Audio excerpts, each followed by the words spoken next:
Carl Jung once said, "We are not what happens to us. We are what we choose to become." I think people have a lot of voices in their head, trying to tell them who they are. Some voices are louder than others. And for a lot of us, the voice that is the loudest is the one that tries to tell you that you can never be better than your worst moments. On the other hand, some of us like to succumb to the voice that says, we are God's gift to humanity.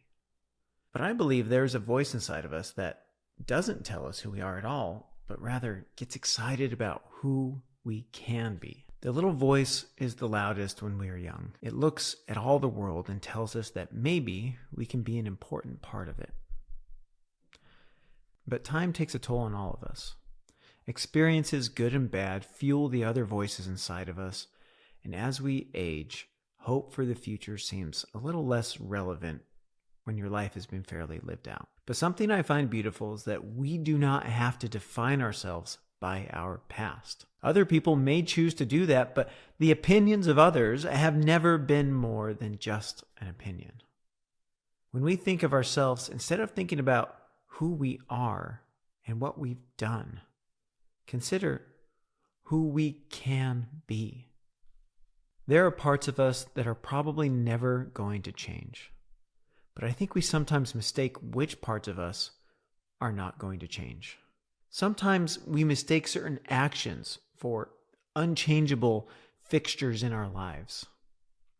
People like to latch on to thinking that they're always going to be a heavy drinker, or they're always going to lose their temper, or they're always going to be unloved. Actions are changeable. Situations are changeable. It's only core personality traits that are not. But personalities do not doom us to being bad or good. They simply are. A head in the clouds dreamer can be a total pothead that does nothing with their dreams. Or they can be someone that takes action on those dreams and gets others excited about them too.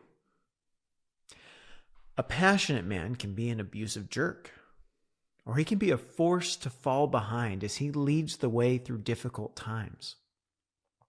The real question in life is not who you are or what you have done, but who you choose to be going forward. Unfortunately, we can't change the past. It's done, and there's nothing we can do about it. We can drag the past into the present by allowing all the terrible things that hurt us to dictate our actions into the future, or we can let them stay in the past. So who can you be? And more importantly, what do you want to be? For every last one of us, there's a version of us out there that is the best version. That best version may not even be rich or famous. The best version of ourselves might be a protector of the weak. It might be a warrior for something that needs to be changed. It might be someone that can make everyone around them feel loved and appreciated. At one point in my life, I wanted to be a captain of industry. I wanted to be intimidating and impressive to people around me. I wanted to have all the nice things to prove I was successful. There were two problems with that, though. One was that I don't have the relentless drive to win the way men like that often do. And secondly, at the end of the day, that's not really who I wanted to become. I don't think you could even argue that that would have been the best version of myself. The best version of myself isn't defined simply by the money I make or the things I own. The best version of myself will offer hope to the people around me. The best version of myself will not make myself better so much as it will make the people around me better. The best version of myself will make use of my distractible, head in the clouds personality and do something good with it. Don't let the past smother your opportunity to become the best version of yourself. Bad things happen, but bad things don't also have to be given the power to consume our lives and dictate our actions. If someone ever did something atrocious to you, their power over your life is expanded when we let their actions destroy our lives. There's a movie I like called Once Upon a Time in the West, and in it, there's a beautiful woman with a difficult past. that included some time spent as a prostitute in a brothel. At one point, she's confronted by a man that she is expecting to rape her and rob her when she says something that I find really poignant. She says, "I'm here alone, in the hands of a bandit who smelled money. If you want to, you can lay me over the table and amuse yourself, and even call in your men." Well, no woman ever died from that. And when you're finished, all I'll need will be a tub of boiling water, and I'll be exactly what I was before, with just another filthy memory.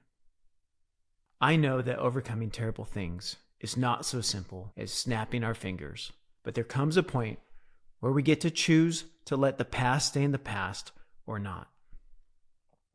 I think the real tragedy is less about whatever atrocious things were done to a person, but more so when a person's spirit is so thoroughly broken by it. Broken as our spirits may be, we don't have to stay that way. A fist fight is only lost when someone doesn't get back up again. When we let go of the past, we can shape the future again. We escape the prison, so to say, when we stop allowing the past to hold sway over our future. We can finally ask ourselves, what version of us will shine the most brightly? Who can you become? You may be starting out in life, or you may be at the end of it. But either way, you can choose to be the best version of yourself starting now. Because tomorrow is another day.